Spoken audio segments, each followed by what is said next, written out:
Hello, ladies and gentlemen. Welcome to the show. Welcome to your Bitcoin show. Here's what I want to talk about today. Base money. Why that's important to Bitcoin. You know, when I was a kid, I think I was only about 15 years old. My mother, she marked one of her $5 bills. She went into town in the morning and she spent it, you know? Uh, the day progressed, and she spent the whole town and day shopping and stuff like that. And on the way home, she went and stopped to get some gas. Uh, Later that day, and guess what? She got her $5 bill back in the change for the gas. Now, how many times did that $5 bill exchange hands that day? Maybe 5 times, maybe 4 times, maybe 10 times. But it's the same money we're using over and over and over again. This is the base money that's in the economy. There's a certain amount of base money. It's almost like two kids sitting in a swimming pool, a little kiddie pool. Say they got a little kiddie pool and there's two kids sitting in the pool and they're playing a game. Let me give you some of the water. So little girl, she cups her hands together and little boy dips his hands down to the water and pours it into her hands. The water. Well, the water that's in the swimming pool is like the money that's in the economy. That's base money. And it keeps getting exchanged back and forth between us. Your employer, he basically gets paid with the base money himself from products maybe that he sells. And then he pays you your salary from the base money. You spend that base money, it goes back into the economy again, it floats around, it ends up coming back around in the pool. It's like we're using the same amount of money over and over and over and over again in the economy. It's the base money in the economy. A lot of it's cash. Now, what happens in a crisis like this? Well, people get scared. They haul their base money back. They hoard it. If they can get a hold of any, they pack it up into little bundles and put it in their safe at home, or they might take it out and put it under their mattress. In the old days, they used to put it under their mattress. They might put it as cash, or they might be actually hoarding it in their bank accounts right now, and they're scared to spend a dime right now. So the base money actually seemingly shrinks a little bit, but it hasn't really shrunk. And the reason why it hasn't shrunk is it's been hoarded and put away. And this is why we get the dollar, you see it going up on the US dollar index, and we see the base money dwindling. Now the Fed comes along, right? And what are they going to do? Well, they're creating new money, new base money. And this is like the two kids in the swimming pool. If the father comes along, and say the water's halfway down, the kids have been playing in the water all day.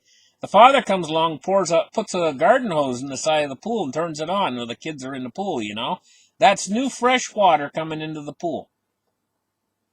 Well, you know what the Fed's doing right now is the same darn thing. They're creating brand new money. People in America are going to get checks. These checks are not the base money that's already in existence. These checks are adding to the supply. It's like the new fresh water coming in. It's like it's into the swimming pool, It's like all this new fresh base money coming in. It's going to increase the money supply, the base money, Now, at the same time, what do we got going on?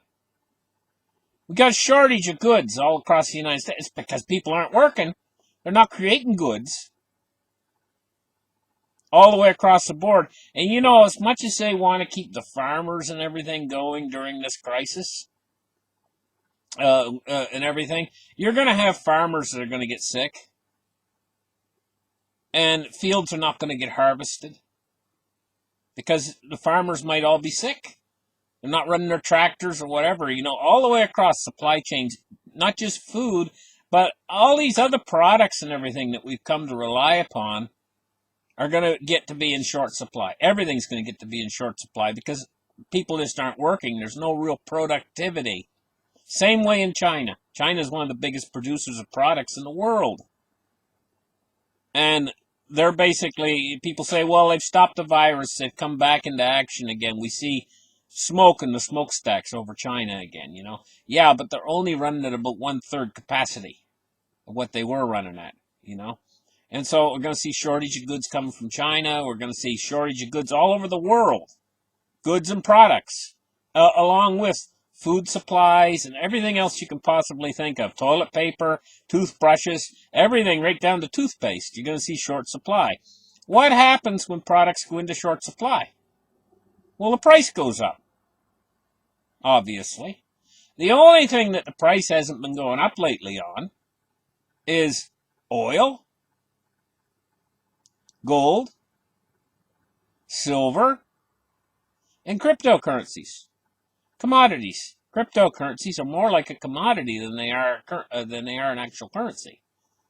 And so we've been seeing the price go down on these things, But in fact, when the price starts to go up on everything else, and we get at the same time a simultaneous increase in the amount of base money floating around in the system, all this $2 trillion aid packages and everything else, this is going to add to the base money supply. At the same time, when prices start to go up stunningly fast, and at the same time, this virus, maybe now looking forward into the future a few months, when the virus starts to ease back, it probably will, a few months down the line, right? All of a sudden, we're going to see an increase in everything's going to start to perk back up again. The economy might start to perk back up again. But what's going to happen is product pricing is going to go up amazingly high. And at the same time, we get all this new base money out there. So these people that have been hoarding the money right now, saving all their dollars, not spending or anything, they're going to see prices start to increase really, really rapidly. What happens then? Then they decide that they're not going to save that money anymore. The crisis is ending. We might as well get out there and we might as well spend some of this money we've been holding back because prices are going up so fast. That increases the speed prices go up at. Now, what do you guys think that the net effect of all of this is going to be on cryptocurrencies? Well, before all of this started, cryptocurrencies was getting ready to go into a rather big bull run. Gold and silver were too. This came along with this was a deflationary event. It deflated the economy, deflated everything. It popped a lot of, without the Fed's support, everything would have completely deflated. But with the Fed's support, there's still deflation in the system that they're fighting against. They are knocking this deflation out with a knockout blow right now as we speak and adding all this new base money to the system. This is going to be, when this crisis ends, it's going to be rocket fuel to gold, silver, and cryptocurrencies. You guys can count on it. So, what are you going to do? Are you going to sell all your Bitcoins right now because you're a little bit disgusted because you think the price is down and everything else and you're going to get discouraged? Or are you going to HODL it because this is the money of the future? There's no doubt about it. And, I've said it before and I'm going to say it again. It's actually done rather well considering what kind of a crisis we've just been through.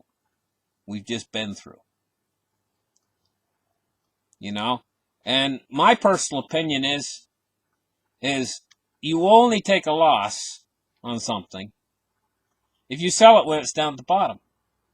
If you wait, and Bitcoin goes back up to sky-high prices later on, maybe a few months from now, maybe a year from now, then you can pretend that this little drop in price never ever really happened. Because you didn't get caught by it. You didn't get shaken out of the tree.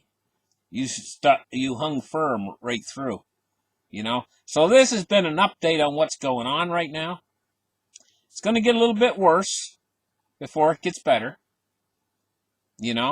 I'll tell you, to be quite honest with you, I see it getting worse rather rapidly before it gets better. But at a certain point, one of several things is probably going to happen. One of the things is they're working on treatments very, very rapidly. And the worse this crisis gets and the faster it gets worse, the harder they're working on these new treatments that they're probably going to have.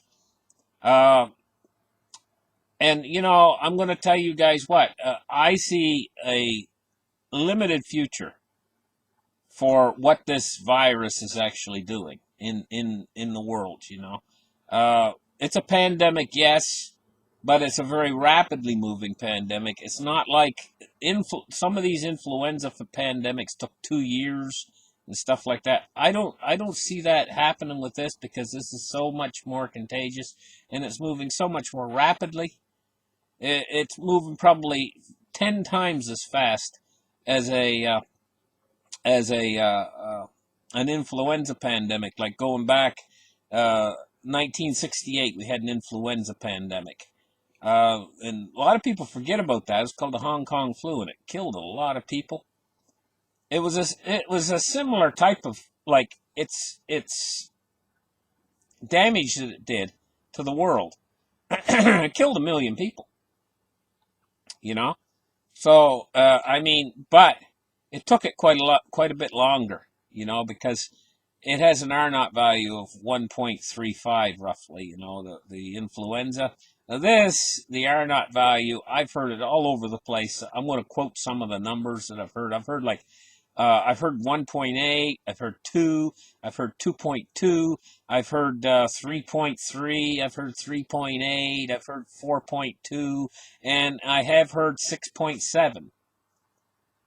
So it's all over the place. I've heard a lot of numbers on the R naught value of this, and I think a lot of them are just mostly educated guesses by uh, the experts, you know. But I tend to think it's probably higher on the scale rather than lower, uh, based on certain things like the way it spread through these cruise ships and stuff, Uh, anyway, guys, listen.